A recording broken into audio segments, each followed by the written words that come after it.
नमस्कार, आप देख रहे हैं तेज लाइव टुडे न्यूज में आपके साथ अर्पिता खतियार और आगे आपको दिखाते हैं चीनी उत्पाद के बहिष्कार को लेकर प्रसपा ने दिया ज्ञापन।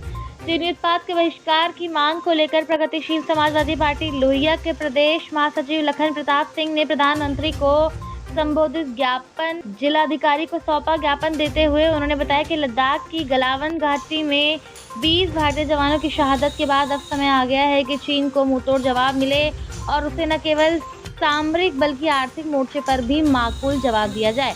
चीन की कायराना हरकत से देश में आक्रोश है। धोखा देना चीन की पुरानी आदत है। चीनी खतरे को लेकर आदरणीय मुलायम सिंह ने हमेशा चेताया। उन्होंने कहा, देश को वास्तविक खतरा चीन से है, लेकिन हमारी सरकारें चीन के प्रति हमेशा उदासीन रही।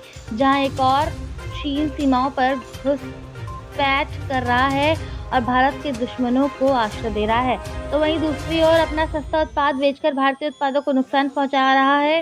भारत से कमाए गए मुनाफे से अपनी रक्षा शक्ति को मजबूत कर रहा है, जिसका प्रयोग वह सीमा पर तैनात हमारे ही जवानों के खिलाफ कर रहा है।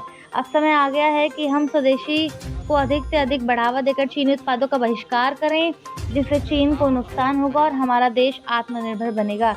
इसी क्रम में हम सरकार से मांग करते हैं कि चीनी उत्पादों के आयात पर प्रतिबंध लगाया जाए, साथ ही निर्माण कार्य में लगी चाइनीज कंपनियों का ठेका रद्द किया जाए। वहीं दूसरी तरफ जनपद शाजापुर के थाना सेहरामऊ क्षेत्र में चाइनीज चीजों को जलाकर किया गया बहिष्कार और चीन के मुर्दाबाद के नारे लगाए गए। हमारे संवाददाता सानू चौहान की रिपोर्ट। लद्दाख में हमारे 20 सैनिक भाइयों की जो शहादत हुई है, उस पर हमारे देश के जो प्रधानमंत्री हैं, चाइना को इस समय मुंह तोड़ जवाब देना चाहिए। हमारी पार्टी प्रगतिशील समाजवादी पार्टी लोहिया देश के साथ है।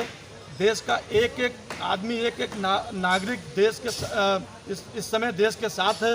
इस समय प्रधानमंत्री को इनको मुंह तोड़ जवाब देना चाहिए।